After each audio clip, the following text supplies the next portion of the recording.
NEET coaching వేసే మన పిల్లలు ఐఐటిఎన్స్ అయిపోయారు, డాక్టర్స్ అయిపోయారు అనేటువంటి భ్రమల నుంచి బయటకు రండి.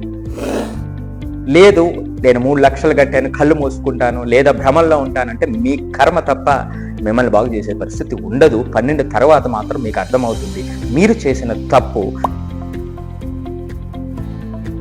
నా గురించి కావాలంటే ఒక్కసారి గూగుల్ చేసి నాకు సంబంధించిన ఏ వీడియో అయినా వినండి. నా ఆవేదన ఏమిటో, నా బాధ ఏమిటో పిల్లల విషయంలో. అందరికీ నమస్కారం. జేఈ నీట్ 11th కానీ 12thలో కానీ చదువుతున్నటువంటి పిల్లలున్న తల్లిదండ్రుల అందరి కోసం ఈ వీడియో. నా కోసం కాదు. ఎందుకంటే ఈ జేఈ నీట్ ప్రిపరేషన్లో పిల్లలు తెలియకుండా మానసికంగా, భావోద్వేగపరంగా పడుతున్నటువంటి ఇబ్బందులు చాలా మంది పేరెంట్స్ బయట చెప్పుకోలేనటువంటి పరిస్థితి.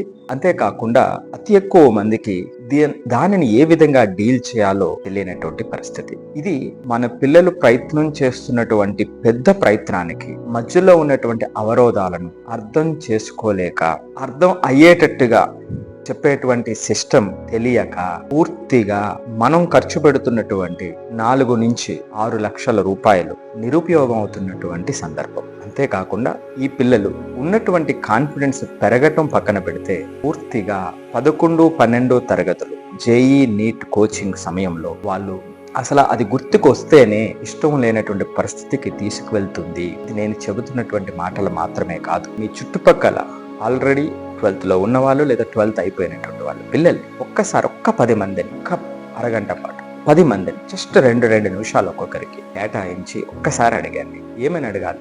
11th and 12thలో ఎదురైన ఇబ్బందులు. ఏదైనా 2-3 క్వశ్చన్స్ మీకు నచ్చినవి అడిగినప్పుడు వాళ్ళు మీ కళ్ళల్లో సూటిగా చూసి మాట్లాడగలుగుతున్నారా లేదా పొడి సమాధానాలు చెబుతున్నారా? అదే తార్కాణం. మరి మీరంతా కూడా జేఈ నీట్కి సంబంధించి ఎంతో రీసెర్చ్ చేసి, ఒక పక్క కార్పొరేట్ కాలేజెస్ అని, మరొక పక్క ఢిల్లీ కోటా నుంచి వచ్చినటువంటివని, ఇంకొకటి లోకల్ గా ఉన్నటువంటివని, ఇంకొకటి అన్నిటినీ బ్యాలెన్స్ చేస్తూ తీసుకువెళ్తున్నాయని ఎంతో రీసెర్చ్ చేసి జాయిన్ చేస్తారు. ఒకవేళ మీ పిల్లలు 12thలో ఉన్నట్లయితే ఒక్కసారి ఆలోచించండి. మీరు సంతృప్తిగా ఉన్నారా? మీ పిల్లలు వారికి ఉండాల్సినటువంటి ధైర్యంతో, ఇష్టతతో ప్రిపేర్ అవుతున్నారా? లేదా మీరు నిస్సహాయంగా చూస్తూ ఉండిపోతున్నారా? ఒక్కసారి ఆలోచించండి. మరి ఎంతో రీసెర్చ్ చేసి వేశాం కదా. ఒకరేమో మీరు అక్కడికి వెళ్ళినప్పుడు మేము తప్ప ఈ కోచింగ్ కి ఎవ్వరూ పనికిరారు, మాకు మాత్రమే ర్యాంకులని చెప్పేవాళ్ళు ఒకరు. మరొకరు మేము కూడా దేశమంతా ఉన్నాము, మాకు కూడా ర్యాంకులు దేశమంతా ఉన్నాయి, మావే బెస్ట్ ర్యాంకులు, మా దగ్గర ప్రెషర్ ఉండదు, ఎక్స్టెండెడ్ అవర్స్ ఉండవు అని చెప్పుకుని మార్కెటింగ్ చేసేవాళ్ళు రెండో వాళ్ళు.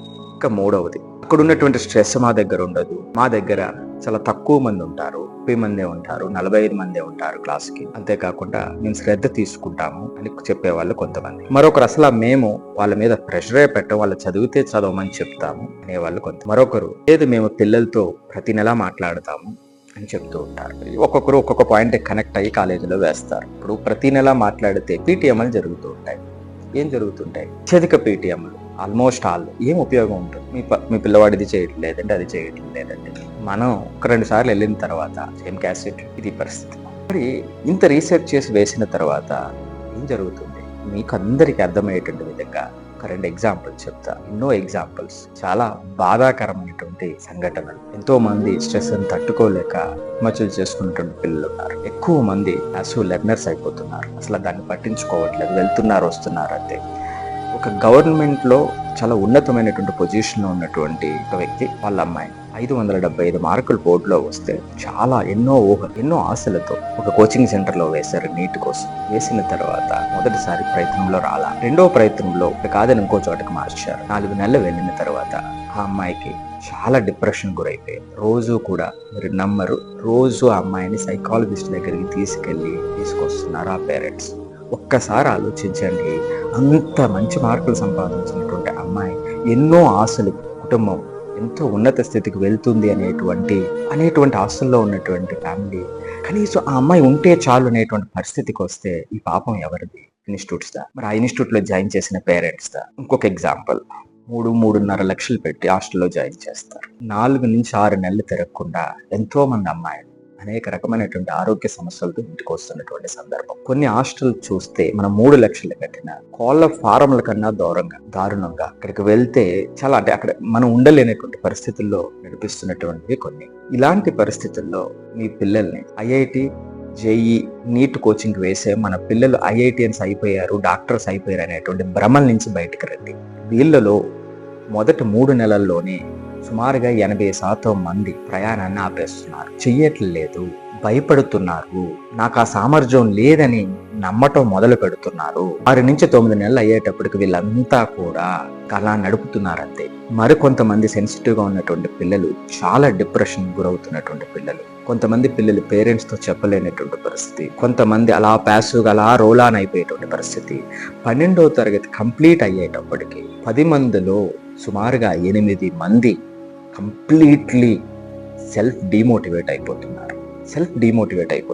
అందుకే ఇంత కష్టపెట్టి గంటలు, వందలు, వేల గంటలు పేరెంట్స్ యొక్క హార్డ్ ఎర్న్ మనీ లక్షలు ఖర్చు పెట్టి చేసిన తర్వాత మనకు వస్తున్న ఫలితం ఏమిటి అంటే మన పిల్లవాడు పనికిరాడు అని ముద్ర వేసి మీరు నమ్మి, పిల్లలు నమ్మి గంతేలే నడిపిద్దాంలే అనేటువంటి పరిస్థితికి తీసుకొస్తుంటే కనీసం చలనం ఉండవలసింది ఎవరిలో? పేరెంట్స్లో. వీళ్ళు ఇన్ని లక్షలు కట్టి వెళ్ళిన తర్వాత కనీసం హాస్టల్లో వేస్తే కనీసం పిల్లవాడిని చూడలేనటువంటి పరిస్థితి, ఏం జరుగుతుందో తెలియనటువంటి పరిస్థితి.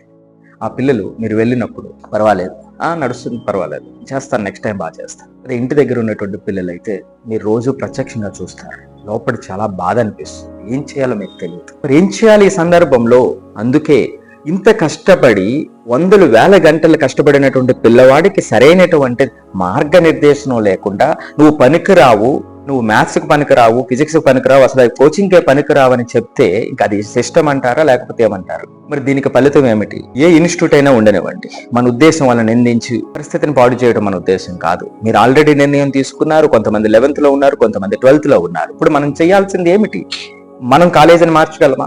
లోపల ఉన్నటువంటి పరిస్థితులను సమూలంగా మార్చగలమా? ఈ రోజుకి మారుస్తాం కమింగ్ 3 to 5 years లో. ఈ రోజు మార్చలేం, కానీ మనం మార్చగలిగింది ఏమిటి? అక్కడ ఉన్నటువంటి పరిస్థితులను తట్టుకుని నిలబడేటువంటి విధంగా చేయగలిగినటువంటిది ఏమిటి? మన పిల్లవాడిని రెడీ చేయటం. అక్కడ సమస్యలు మనకు తెలుసు, ఆ సమస్యల ప్రవాహంలో వాడి ఇబ్బంది పడకుండా, వాడి డిమోటివేట్ అవ్వకుండా, వాటిని ముందే అర్థం చేసుకుని దానికి ఆ ముందుకు వెళ్లాల్సినటువంటి ధైర్యాన్ని, అటువంటి ఆలోచనని మనం మన పిల్లలకి ఇవ్వగలం. అది మాత్రమే దీనికి పరిష్కారం. గవర్నమెంట్లు స్పందిస్తేనో, మనం వెళ్ళి వాళ్ళతో పోట్లాడితేనో ఈ సమస్యకు పరిష్కారం కాదు. ఒక్కసారి గమనించండి, ఈ 2 సంవత్సరాలు మన పిల్లల యొక్క సమయం వేస్ట్ అయిపోతే మనం ఏం పోరాటం చేస్తే ఏం ఉపయోగం ఉందండి? మనం ఇప్పుడు అతి ముఖ్యంగా మన పిల్లల్ని ఏం చేయాలి, ఈ పరిస్థితి నుంచి ఏ విధంగా కాపాడాలి, ఆ పరిస్థితుల నుండే వాళ్ళు బలపడేటట్టు, వాళ్ళు అర్థం చేసుకొని మరింత రాటు దేలేటట్టు ఏం చేయాలి? అది మన చేతుల్లోనే ఉంది. మన పిల్లల్ని ఈ పరిస్థితులకి సన్నద్ధం చేయటం, వాటిని అర్థం చేసుకుని వాళ్ళ యొక్క లక్ష్యం ఏమిటో, ఆ లక్ష్య సాధనకి వాళ్ళకి ఎదురవుతున్నటువంటి ఇబ్బందుల్ని వాళ్ళే అర్థం చేసుకుని ముందుకెళ్ళగలిగినటువంటి వాళ్ళే మన పిల్లలు. వాళ్ళు వెళ్తారు. నేను 15,000 మంది పిల్లలు సుమారుగా 2 దశాబ్దాల పైన చూసి మార్చి చెబుతున్నటువంటి మాట ఇది. నా గురించి కావాలంటే ఒక్కసారి గూగుల్ చేసి నాకు సంబంధించిన ఏ వీడియో అయినా వినండి. నా ఆవేదన ఏమిటో, నా బాధ ఏమిటో, పిల్లల విషయంలో నా ప్రేమ ఏమిటో మీకు అర్థమవుతుంది. లేదు నేను 3 లక్షలు కట్టాను, కళ్ళు మూసుకుంటాను, లేదా భ్రమంలో ఉంటానంటే మీ కర్మ తప్ప మిమ్మల్ని బాగు చేసే పరిస్థితి ఉండదు. 12 తర్వాత మాత్రం మీకు అర్థమవుతుంది మీరు చేసిన తప్పు, మీరు మీ పిల్లలకి చేసినటువంటి అర్థం చేసుకోవడానికి చెబుతున్నా, అర్థం చేసుకోవాలని చెబుతున్నా. మరి ఈ సందర్భంలో నేను గత కొన్ని సంవత్సరాలుగా 8 సంవత్సరాలుగా చేసినటువంటి రీసెర్చ్ ఎన్నో వేల మంది మీద, ఇటువంటి పరిస్థితుల్లో వాళ్ళని ఏం చేయాలి అన్నప్పుడు దాని నుంచి వచ్చినట్టువే అనేక రకమైనటువంటి ప్రోగ్రామ్స్, సెల్ఫ్ రిలయంట్ చేయడానికి ఎక్సెల్ మైండ్ అని, ఇన్నో మెంటర్షిప్ అని, జేఈ నీట్ మెంటర్షిప్ అని. సో ఇవి పిల్లల్ని వాళ్ళు అర్థం చేసుకుని సెల్ఫ్ రిలయంట్గా తయారు చేసేటువంటిది. మీరు ఆ మార్పుని తీసుకురావాలన్నట్లయితే మీరు కట్టినటువంటి 6 లక్షల రూపాయలకి ఇన్సూరెన్స్ లాంటిది మీ పిల్లవాడు భవిష్యత్తుకి సరైన పునాది నేను గ్యారంటీ తీసుకుంటా. అందుకే మీరు 11th జాయిన్ చేసిన లేదా 12th లో మీ పిల్లలు ఉన్నా, ఇప్పుడు ఆల్రెడీ 12th లో ఉంటే ఆల్రెడీ 1 year ఎక్స్పీరియన్స్ పిల్లలకి ఉంటుంది. ఈ 1 year వాళ్ళు ఏ విధంగా సన్నద్ధం కావాలి, 11th జాయిన్ చేస్తే 2 years ఏ విధంగా ఉండాలి, ఏదైనా కానివ్వండి, ఏ ఇన్స్టిట్యూట్ అయినా కానివ్వండి, మీరు ఆల్రెడీ నిర్ణయం తీసుకున్నారు. ఆ నిర్ణయాన్ని తప్పు కాకుండా ఒప్పు చేసేటువంటి అవకాశం మన దగ్గర ఉంది. అది నేను చేస్తా. ఒక్కసారి మీకు అది అవసరమైతే, లేదు నేను కళ్ళు మూసుకుంటాను ఏదో జరుగుతుందని అనుకున్నట్లయితే మీ ఇష్టం, రైట్? సో దీనికి సంబంధించి JEE NEET mentorship 11th, 12th ఇద్దరికి కూడా మనం ఈ మంత్ నుంచి అంటే మే నుంచి మరలా అంటే 26, 27కి మనం స్టార్ట్ చేస్తున్నాము. ఇక్కడ మీ పిల్లలు హాస్టల్స్లో ఉంటే వాళ్ళకి ఒక 1 week ఎప్పుడైతే వస్తారో ఆ 1 weekలో మెంటర్షిప్, ఆన్లైన్ మెంటర్షిప్, మీరు దేశంలో ఎక్కడైనా ఉండండి, ఆన్లైన్ మెంటర్షిప్ అనేటువంటిది అవైలబిలిటీ ఉంది. 11th సెపరేట్గా, 12th సెపరేట్గా. వెంటనే వివరాలకి సంప్రదించండి. ఇది నేను మీ పిల్లల యొక్క 11th and 12th ఇచ్చేటువంటి గ్యారంటీ. మీరు ఏ రోజుకు ఆ రోజు సరైన నిర్ణయం తీసుకున్నాము అని, లేదా తీసుకున్న నిర్ణయాన్ని, జాయిన్ చేసిన నిర్ణయాన్ని మీరు గిల్ట్గా ఫీల్ అవ్వకుండా కరెక్ట్ చేసేటువంటి సెషన్స్ ఇవి. మరొకసారి చెబుతున్నా, మీరు ఈ 2 సంవత్సరాలు కట్టినటువంటి లక్షల రూపాయలకి మీ పిల్లవాడు రాబోయేటువంటి రోజుల్లో ఉన్నటువంటి జీవితానికి ఒక ఇన్సూరెన్స్ లాంటిది, ఒక గ్యారంటీ ఈ సెషన్స్ ద్వారా నేను ఇవ్వబోతున్నాను. వెంటనే సంప్రదించండి.